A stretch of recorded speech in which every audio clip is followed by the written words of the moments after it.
নমস্কার বন্ধুরা, বিউটি রান্নাঘর 25-এ সবাইকে স্বাগত জানিয়ে আবার আমি চলে আসলাম একটা নতুন রেসিপি নিয়ে। ভিডিওটি না টেনে সম্পূর্ণ দেখতে থাকুন। দিয়ে দেব কড়াইতে পরিমাণ মতো সাদা তেল। আমি এখানে সাদা তেল দিচ্ছি, আপনারা চাইলে সরষের তেলও ব্যবহার করতে পারেন। দিয়ে দেব পেঁয়াজ কুচি পরিমাণ মতো। পেঁয়াজটা আমি একদম কুচো কুচো করে কেটে নিয়েছি। পেঁয়াজটা একটু লাল লাল করে ভাজা হয়ে গিয়েছে। দিয়ে দেব ক্যাপসিকাম কুচি। ক্যাপসিকাম কুচিটা দিয়ে একটু নাড়াচাড়া করে নেব।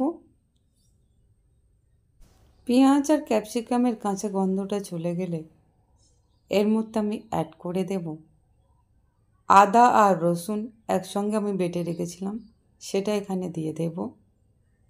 দিয়ে আবারও খুব ভালো করে এটা কষিয়ে নেব। এবার এখানে আমি অ্যাড করে দেব 2 পিস চিকেন। চিকেনটা আমি আগেই সেদ্ধ করে রেখেছিলাম। সেদ্ধ করে আমি হাত দিয়ে ওটা ম্যাশ করে নিয়েছিলাম, সেটা এখানে অ্যাড করে দিয়েছি। দিয়ে খুব ভালো করে আমি কষিয়ে নেব। সব উপকরণের সঙ্গে চিকেনটা খুব ভালো করে আমি মিশিয়ে নিয়েছি। এবার এখানে অ্যাড করে দেব পরিমাণ মতো হলুদের গুঁড়া, পরিমাণ মতো লঙ্কার গুঁড়া। দিয়ে আবারও এটা আমি খুব ভালো করে কষিয়ে নেব।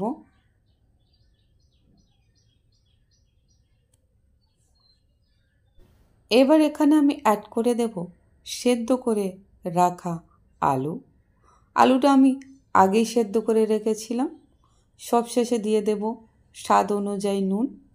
নুনটা দিয়ে আবারও খুব ভালো করে এটা কষিয়ে নেব।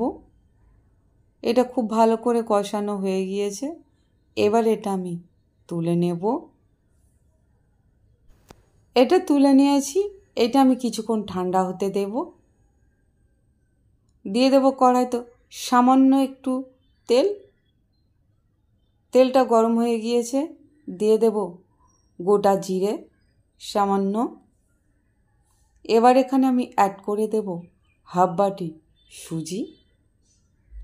দিয়ে আমি হালকা নাড়াচাড়া করে নেব যাতে সুজির কাঁচা গন্ধটা চলে যায়। সুজিটা হালকা নাড়াচাড়া করার পরে এখানে আমি অ্যাড করে দেব পরিমাণ মতো জল। দিয়ে দেব স্বাদ অনুযায়ী নুন। দিয়ে আমি এইটা এভাবে নাড়াচাড়া করতে থাকবো। এটা নাড়াচাড়া করার পরে একটির মধ্যে আঠালো ভাব চলে এসেছে। এটা আমি তুলে নেব। এবার যে আলু আর চিকেনটা আমি তুলে রেখেছিলাম সেটা আমি হাত দিয়ে ভালো করে মেখে নেব যাতে এর মধ্যে গোটা গোটা আলু না থাকে। আর এভাবে হাত দিয়ে ছোট ছোট গোল গোল আকারে শেপ দিয়ে নেব। আপনারা দেখতেই পাচ্ছেন বন্ধুরা আমি কিভাবে গোল গোল করে রেখেছি। এভাবে আমি সবগুলো গোল গোল করে নিয়েছি। এবার যে সুজিটা আমি তুলে নিয়েছিলাম কড়াইতে সেটা এখানে নিয়ে নেব। এবার এর মধ্যে অল্প ময়দা দিয়ে আমি এটা খুব ভালো করে একটা ড্রো বানিয়ে নেব। ঠিক এভাবে কতটা সুন্দর হয়েছে দেখুন বন্ধুরা। এবার একটা চাটু নিয়ে নিয়েছি আর এর মধ্যে ওই ডোটা বেশি পরিমাণ নিয়েছি আমি। আর এভাবে আমি বেলে নেব। এটা আমি খুব বেশি পাতলা করে বেলবো না, এভাবে মোটা করে বেলে নিয়েছি। এবার একটা পাত্রের সাহায্যে এটা আমি এভাবে কেটে নেব। আপনারা দেখতেই পাচ্ছেন এটা কতটা মোটা রেখেছি আমি। এভাবে আমি সবগুলো বানিয়ে নিয়েছি। এবারে চিকেনের যে পুরটা আমি বানিয়ে রেখেছিলাম গোল গোল করে সেটা একটা করে এই লেচির মধ্যে দিয়ে আমি চারিদিকটা লাগিয়ে দেব ঠিক এভাবে। আর ওপর থেকে আর একটা আমি দিয়ে দেব। দিয়ে হাত দিয়ে চেপে ঠিক এভাবে বানিয়ে নেব। আর খুন্তির সাহায্যে এটা আমি একটু ডিজাইন করে নেব। আমার কাছে খুন্তি ছিল তাই এটা দিয়ে করেছি। আপনাদের কাছে যদি এর থেকে ভালো কিছু থাকে তাহলে সেটা দিয়ে বানিয়ে নেবেন।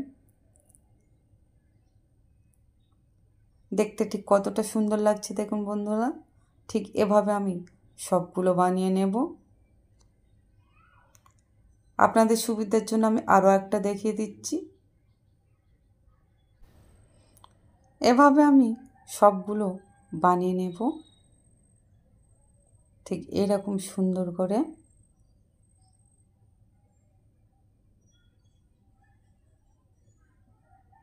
এভাবে আমার সবগুলো বানানো হয়ে গিয়েছে। দেখতে ঠিক কতটা সুন্দর লাগছে।